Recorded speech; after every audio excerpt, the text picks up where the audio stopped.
Hey guys, welcome back to another installment of Ass Hat Podcast, Bat32's Weekend Edition.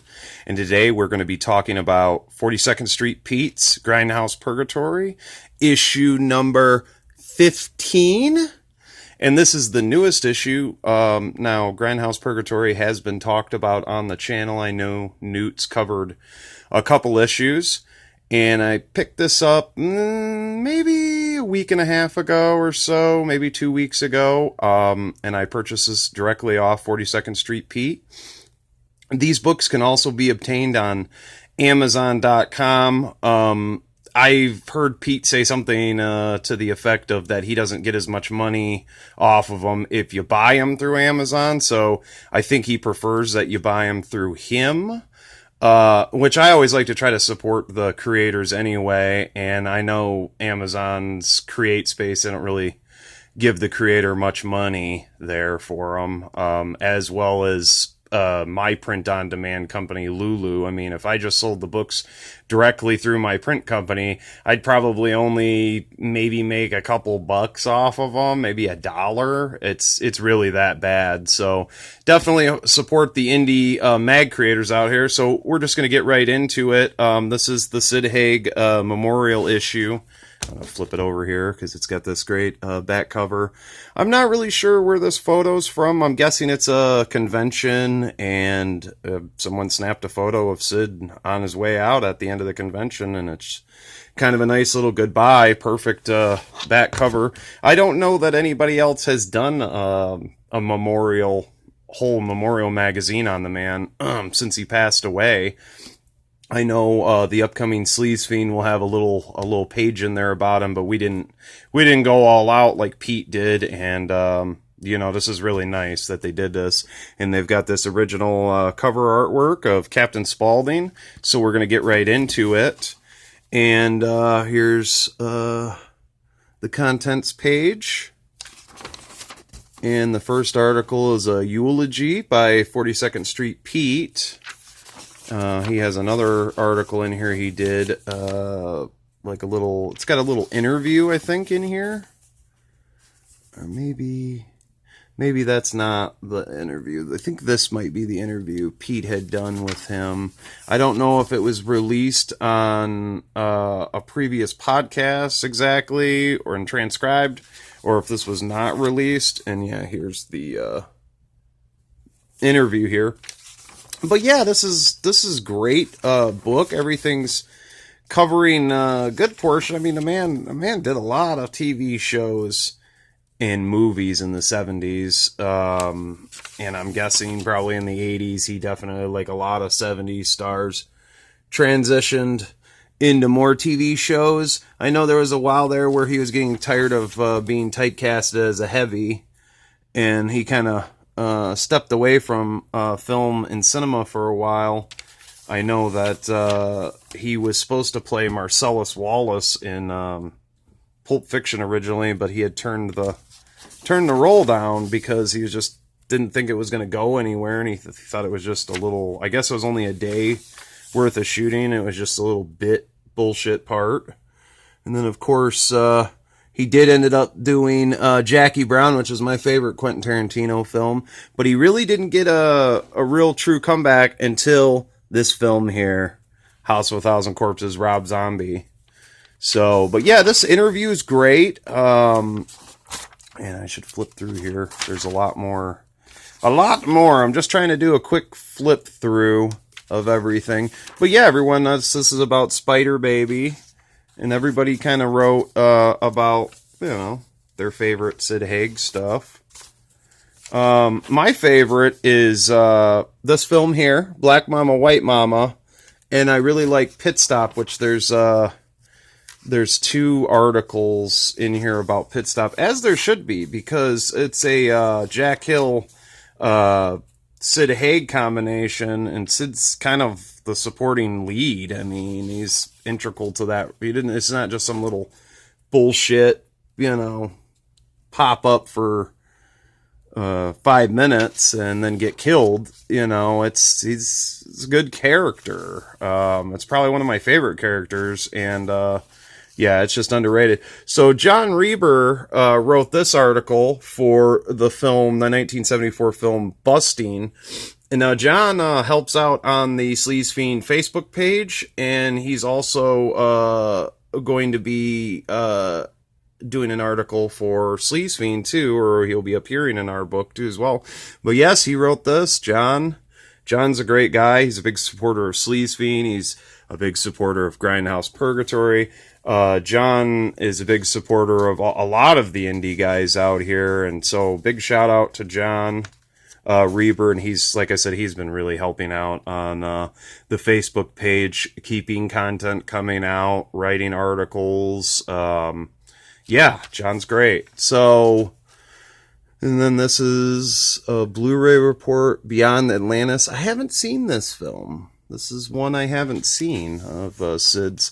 There's a lot of TV shows too. I know he was on, I think he was on Gunsmoke, and I haven't seen I watch a lot of Gunsmoke. Newt knows this. He's always giving me shit about my Western TV show obsession.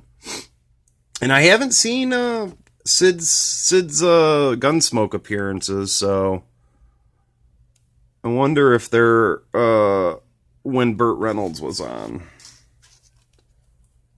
That would be cool to see Sid and Burt on the same screen together. Two Hollywood legends. Obviously, Burt got a little bit bigger, but, Sid had some great films. Maybe not Smokey and the Bandit, but shit, I think Sid could have done Smokey and the Bandit, and I think it has been just as good. Maybe some people would disagree with me on that, but I mean, if he's willing to do his own stunts, I guess, then he would have been the perfect guy for the job. So here's Pit Stop, Jack Kill, black and white film about drag racing. It's actually, honestly, Fast and the Furious. I know there's an original Fast and the Furious, but this is some inspiration for Fast and the Furious. Definitely Pit Stop. And a lot of these car movies from the early to mid to late 60s were probably inspirations for that kind of stuff. And then we get another article, because Pit Stop's just that good, guys. Go out and check it out. Shit, I think it's even on YouTube, streaming free. So, and yeah, it's just great. I've got the Blu-ray, and black and white films on Blu-ray. I mean, it really, because I guess it doesn't have to process as much or whatnot, but they really just look crisp and very clean. And yeah, there's him winning the award. I just love this film, Pit Stop, man. I'm glad this book has 2 articles on Pit Stop. Actually, I wanted to write for this issue, but I'd heard that there was already too many people writing on Pit Stop, so maybe it needed another third. I think 3 articles your charm. So yeah, and Coffee, Foxy Brown here. Was he in? Yeah, he was in Coffee. Was he in Foxy Brown? Yeah, he was in Foxy Brown. Yeah, there's a photo. I've never seen that before. A photo of Jack Hill editing. I'm not sure what he's editing there, but we've got some other stuff.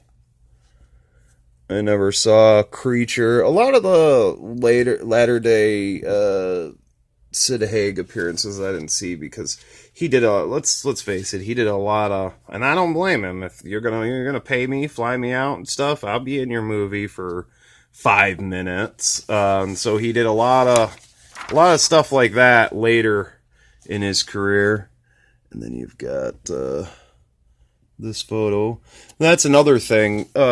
Sid was a very friendly guy at conventions. I never got a chance to meet him, but I've always heard really good things. And I never happened to get out to a convention that he was at, sadly. I would have loved to meet him. I'd have loved to talk to him about Black Mama, White Mama, and Pit Stop. Spider Baby's great, too. I'm sure he gets a lot of questions on that one, though. I'd love to have heard him talk about Pit Stop. That would have been great. So, And then here's, I have not seen Bone Tomahawk. I did not know he was in that. I'm going to have to check that out. So, we've got some pictures here from Devil's Rejects. And yep, so that was Grindhouse Purgatory, issue number 15.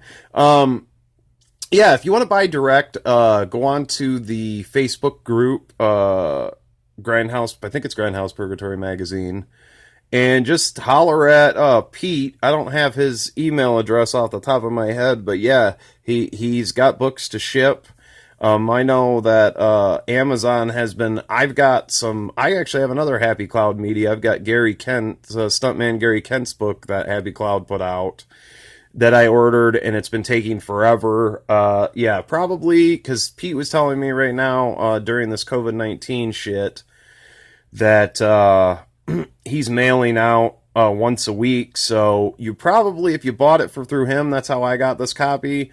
You'll probably get it quicker than if you order through Amazon. I don't know. But while you're over there, be sure to check out Pete's autobiography, A Whole Bag of Crazy. And this book is great. It tells all of Pete's stories on 42nd Street and living in New York and all of his different misadventures. Yeah, this is a fun book. I bought this off of him back in the summer, and if you buy it directly, Pete, for no additional charge, will sign it for you. So, yeah, I mean, definitely support small micro printing like Happy Cloud Media or like us over at Sleaze Fiend Magazine, especially, you know, with the way the economy is going. And I'm sure a lot of these guys are getting hit hard. I know we had to put our Sleaze Fiend Magazine on the back burner. It is coming out here, actually, and you can check it out at www.weirdworldpublishing.com. We should have the new issue of Sleaze Fiend Magazine, the super special full color 188 page issue out by the end of the month, maybe the middle of the month. They should be available for pre-order, and you can also keep track of everything and news and everything on the Sleaze Fiend Magazine Facebook page. So anyway, I'm going to sign off. Newt, thanks again for letting me rock the weekend Warrior roll on. This didn't drop on Saturday because I've been super busy with getting the magazine done, and also my girlfriend's 8-year-old son is homeschooling, so when she's at work, I'm, you know, helping out with that and stuff like that. So I didn't have enough time last week to do a video, but I did get one out this week. So, but yeah, check out Grindhouse Purgatory and Whole Bag of Crazy. Pretty much everything Pete does is great. So, all right, guys, thanks.